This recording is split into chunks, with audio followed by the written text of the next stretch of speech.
రుద్రంగి మండల కేంద్రంలో 76వ గణతంత్ర దినోత్సవ వేడుకలను ఘనంగా నిర్వహించారు. మండల కేంద్రంలోని వివిధ ప్రభుత్వ కార్యాలయాల వద్ద మరియు పోలీస్ స్టేషన్ల వద్ద, గ్రామంలోని ప్రధాన కూడళ్లలో వివిధ యోజన సంఘాల వారి ఆధ్వర్యంలో గణతంత్ర దినోత్సవ వేడుకలను ఘనంగా నిర్వహించారు. స్థానిక ఎంఆర్ఓ ఆఫీస్ వద్ద తహసీల్దార్ శ్రీలత, పోలీస్ స్టేషన్ వద్ద ఏఎస్ఐ కన్నెరం, మండల పరిషత్ కార్యాలయం వద్ద ఎంపీడీఓ నటరాజ్, మార్కెట్ యార్డ్ వద్ద చైర్మన్ చిలకల తిరుపతి, రుద్రంగి ప్రెస్ క్లబ్ కార్యాలయం వద్ద అధ్యక్షులు అంజయ్య, గ్రామ పంచాయతీ వద్ద స్పెషల్ ఆఫీసర్ నటరాజ్, బీజేపీ కార్యాలయం వద్ద వెంకటేష్, కాంగ్రెస్ కార్యాలయం వద్ద గ్రామ శాఖ అధ్యక్షులు సామమోహన్ రెడ్డి, సెస్ కార్యాలయం వద్ద ఆకుల గంగారాం, పద్మశాలి సంఘం వద్ద అధ్యక్షులు బాసాని ఓంప్రకాష్ జాతీయ పతాకాన్ని ఎగురవేశారు. ఈ సందర్భంగా వారు మాట్లాడుతూ 76 ఏళ్ల కింద బ్రిటిష్ వారి పాలనలో సరైన అవగాహన, సరైన పరిపాలన లేక ఇబ్బంది పడ్డామని, రానున్న రోజుల్లో ప్రజలు ఎలాంటి ఇబ్బంది పడకుండా ఉండేందుకు మనకు ఒక రాజ్యాంగం కావాలని చెప్పేసి పెద్దలు డాక్టర్ బిఆర్ అంబేద్కర్ మరియు రాజేంద్ర ప్రసాద్ లాంటి మేధావులు రచించిన రాజ్యాంగం 26 జనవరి రోజున అమల్లోకి వచ్చిన సందర్భంగా మన పరిపాలన మనం చేసుకోవడం ఎంతో సంతోషకరంగా ఉందన్నారు. ఈ కార్యక్రమంలో సంబంధిత అధికారులు,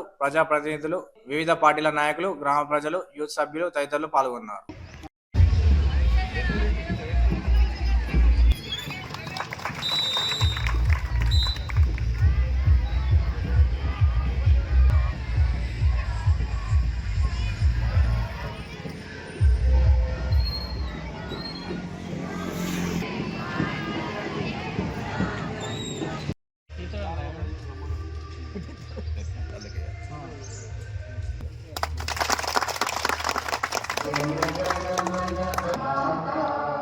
पंजाब सिंध गुजरात मराठा द्रविड़ उत्कल गंगा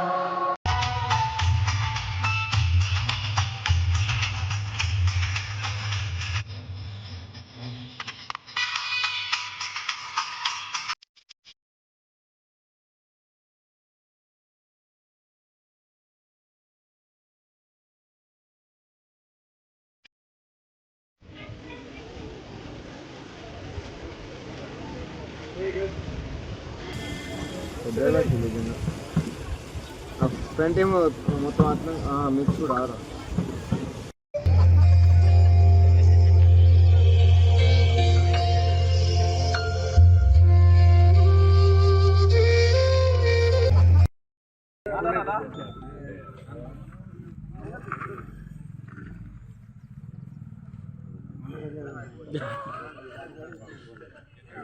పూజ చేస్తారు.